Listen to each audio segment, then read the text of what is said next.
Perhaps you've heard the saying that beauty is in the eyes of the beholder, suggesting, of course, that we all see things differently. When I look at my son's room, I see a big mess. When he looks at his room, though, he sees an expression of his individuality.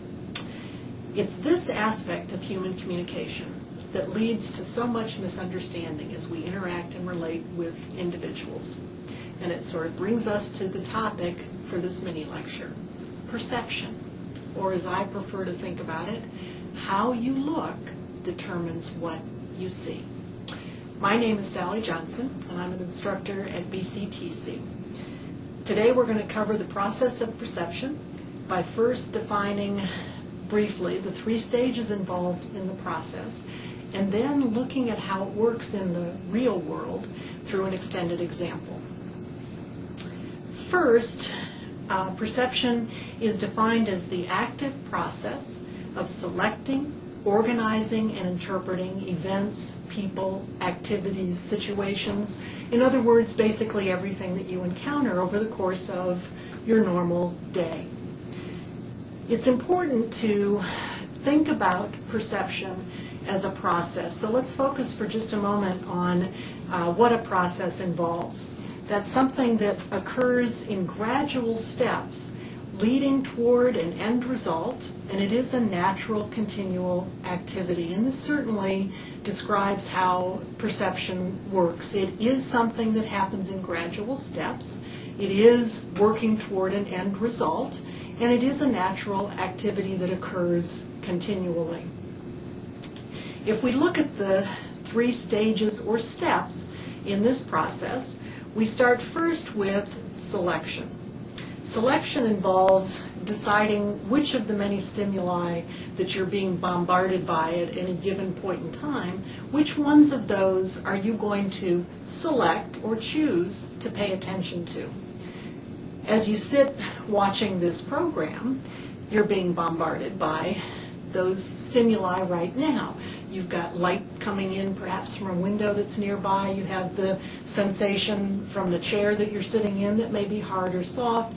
You might have noises coming from outside the room and so forth. It's impossible for you to really concentrate on all of those stimuli at once, so you've got to pick and choose which ones you're going to pay attention to. If you think for a moment and listen, you may hear a car off in the distance or birds chirping and so forth. Why hadn't you noticed those before? Well, I hope the reason you hadn't noticed those before is because you've been paying attention, you've been selecting this mini lecture to pay attention to. The process, or the step of selection, is influenced by a number of things. In other words, there are a number of things that determine what we will pick to pay attention to. And those include past experience. So my past experience in this situation or a similar situation is going to help me decide what I want to pay attention to. It's also influenced by my physiological state. So if I happen to be suffering from a cold at the moment, or a respiratory virus or whatever, I'm more likely to pay attention to those elements of how I feel than other things outside of me. It may also be influenced by my psychological state. So if I've just suffered a traumatic breakup with my significant other, I may be so overwhelmed with those internal feelings and processing that it makes it difficult for me to focus on anything else. And finally, this will be impacted by the variety of roles that I may play out in my normal day. So I'm a mother, and because I'm a mother, that's one of those roles that I serve. When I go to the mall and I see lots of parents and children in the mall, I may focus or select those kids to pay attention to. Once we've selected the stimuli that we are going to filter out from those that we're being bombarded by, we now have to do something with them.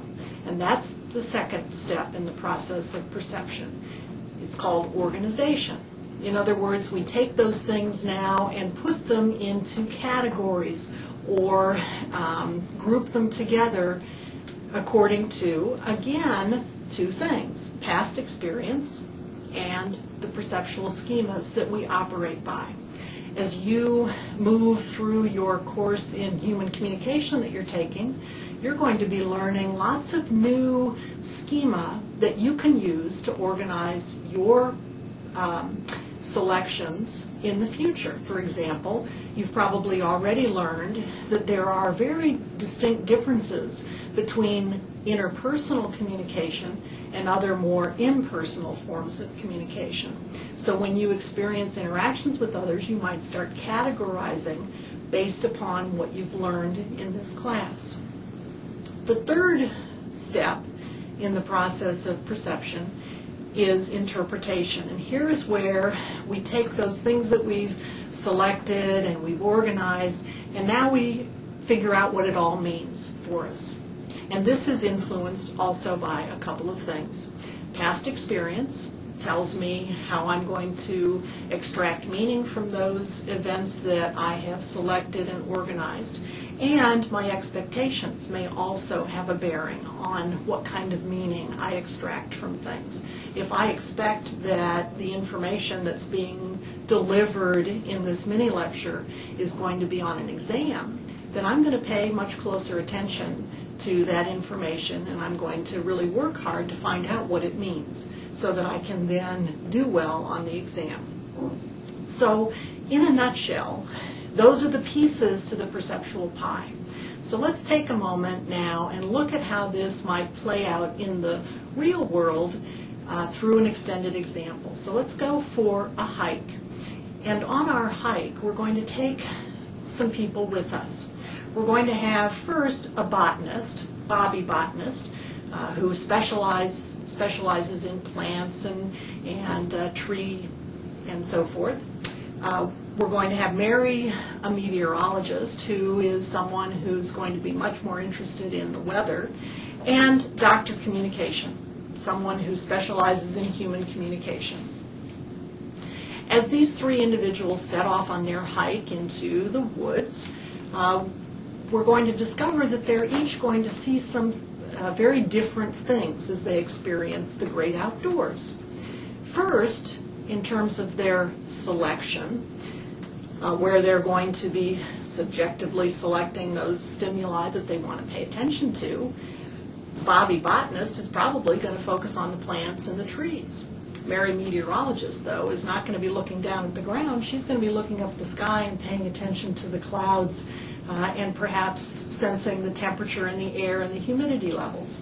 Dr. Communication, on the other hand, is going to be much more interested in how those two that he's traveling with are interacting. What sort of language devices are they using? What sort of nonverbal skills are they expressing, etc. So that essentially determines how they're going to select those things that they pay attention to. Once they have selected them, they will begin to organize them according to schema that are important, that they've discovered through their past experience works. So, for example, the botanist who's selected certain plant life to pay attention to is going to start putting them into categories, perhaps according to species and so forth. The meteorologist is probably ranking the clouds according to how they fit, and so forth. Once they've classified them, then they're going to interpret what they mean. For the botanist, looking at the plants that they've categorized and so forth, the botanist may decide that based on what he's seeing here, perhaps there's been a problem with pollution levels, or perhaps what he's seeing is more related to a drought that's occurred in the forest in the past. The meteorologist might tell us that, hey, you know what, maybe we should be looking for cover because it looks like we're going to have a thunderstorm. And Dr. Communication may be sitting back thinking, these two traveling companions of mine are so wrapped up in their own worlds they can't possibly communicate with each other. But the point here is that the three of these individuals has experienced a very different reality. That reality is very personal and it's very real, and it's very much unlike each other. And this is how perception works. I want to add one final step in the process, and that's the memory bank.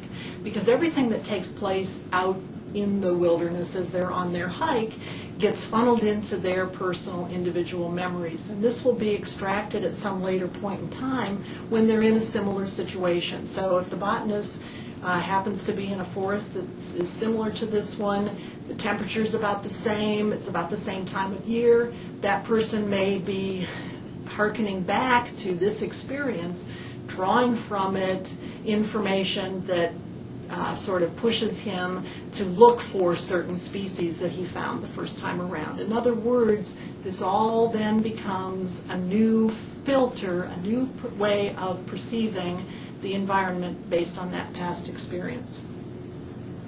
And then the process continues. Of course, the sum total of this means that each person sees things differently because each person has a different set of physical receptors and an equally different set of past experiences to tell us what's important in any given circumstance. There are, of course, a number of problems that can arise from all of this. Personal perceptions by their very nature are biased because they're mine and my view of the world, then it's going to be colored by my own personal bias. I may lack the ability to be cognitively complex. I may not have the ability to process things well. I might get involved in more mindless forms of processing. It might be the scripts that I'm using are going to in some way color how I perceive the information I'm receiving. So what is the bottom line that we should be learning from all of this? To remember that my reality is likely to be very different from yours. So the next time your best friend brings to you this new person that they've just met that is their soulmate, and they want you to meet that individual because this is the person they want to spend their life with, and you think, I don't know whether I'd want to do that. Just remember that how they are looking at that person determines what they see.